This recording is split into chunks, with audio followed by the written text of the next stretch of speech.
बहुत इंटरेस्टिंग सवाल है। एक कॉन्सेप्ट वेटलेसनेस आपका क्लियर होगा इससे। देखते हैं क्या सवाल है। A roller coaster is designed such that rider experience weightlessness as they go round the top of a hill whose radius of curvature is 20 centimeter. The speed of the car at the top of the hill is. समझते हैं सवाल में क्या पूछा गया है। एक आपका रोलर कोस्टर राइड है, उस पे ये जो आपकी गाड़ी है, जो कार है, वो ऐसे जा रही है। जब वो टॉप मोस्ट पॉइंट पे होती है तो लेट से उसकी वेलोसिटी v है। वो वेटलेसनेस को एक्सपीरियंस करता है, जो भी ऑब्जेक्ट कार या बॉडी है वेटलेसनेस को एक्सपीरियंस करता है। और यहां पर जो रेडियस ऑफ कर्वेचर है, इसका मतलब यहां पे जब ये घूम रहा है तो ये जिस सर्कल का पार्ट रहा होगा उसका रेडियस दे रखा है 20 मीटर, और इस मोमेंट पे वेटलेसनेस को फील करता है। सबसे पहले समझ लें वेटलेसनेस का मतलब क्या है। अगर आप एक जमीन पे ऐसे वेट मशीन रखी है, आप उसके ऊपर खड़े हैं, तो जो मशीन की रीडिंग आती है ये आती है कि उसके ऊपर कितना नॉर्मल रिएक्शन लग रहा है।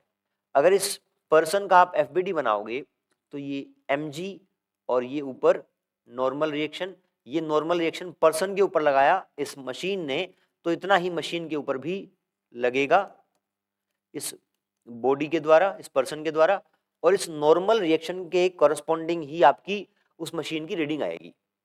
अब एक ऐसा केस लेते हैं कि आपने इस पर्सन और वेट मशीन को एक हाइट पे लेके गए और वहां से दोनों को एक साथ छोड़ दिया, तो क्या मशीन में कोई रीडिंग आएगी? नहीं आएगी। क्यों? क्योंकि अब उसके ऊपर कोई नॉर्मल रिएक्शन वो पर्सन नहीं लगा रहा होगा। इसका मतलब जब भी वो ऑब्जेक्ट फ्री फॉल कर रहा है उस केस में मशीन के ऊपर रीडिंग नहीं आ रही है, ऐसा लग रहा है कि वो वेटलेसनेस है, उस मशीन रीडिंग नहीं दिखा रही ना वेट की, तो उसको उस कंडीशन को बोलते हैं वेटलेसनेस। तो कुल मिला के जब भी एक ऑब्जेक्ट फ्री फॉल कर रहा होगा under the influence of gravity only, तो it the condition will be weightlessness. ऐसी सिचुएशन को ही आप वेटलेसनेस बोलते हैं। इसमें एक एग्जांपल और देख सकते हैं आप। सैटेलाइट है, सैटेलाइट के अंदर आपने देखा होगा एस्ट्रोनॉट्स के जो कंपोनेंट्स हैं वो चीजें वहां फ्लोट करती हैं। ऐसा क्यों होता है? क्योंकि कोई भी चीज जब अर्थ के सराउंडिंग में चक्कर काटती है तो it is free falling.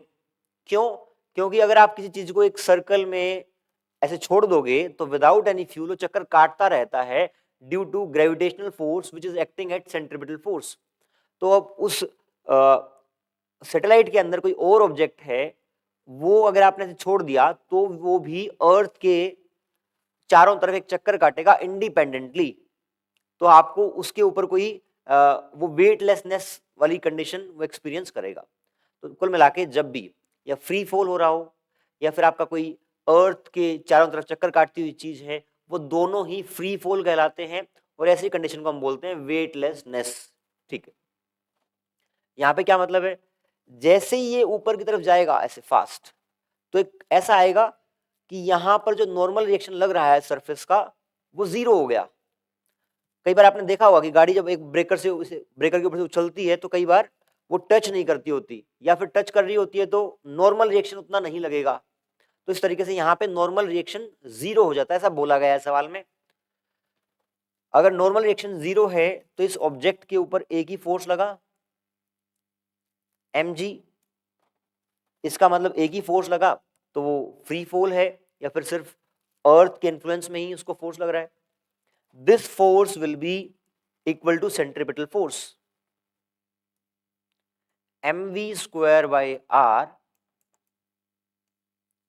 Is equals to mg। आपका सेंट्रिपिटल फोर्स वेट के फोर्स के बराबर है, मास कट जाएगा दोनों तरफ, v will be equal to root g r. Values put कर दें, g आपकी 10 है, r 20 है, रूट 200 या फिर रूट 2 आप कहेंगे 10 रूट 2। 10 रूट 2 को सोल्व करेंगे, रूट 2 इज 1.41, तो 14.1 मीटर पर सेकेंड। आंसर आपका आ जाएगा थर्ड। बहुत इंपॉर्टेंट कॉन्सेप्ट हमने समझा, जब भी कोई चीज फ्री फॉल हो या सिर्फ अर्थ के फोर्स के इन्फ्लुएंस में हो तो उसको आप वेटलेसनेस की कंडीशन बोलते हैं। और ये जनरली होता है या तो आपकी कोई चीज हम जो मानते हैं रियल में फ्री फॉल वैसा हो रहा हो, या फिर कोई सैटेलाइट टाइप चीज अर्थ के चारों तरफ घूम रही हो, उसको भी आप वेटलेसनेस की कंडीशन बोलते हैं। Thank you.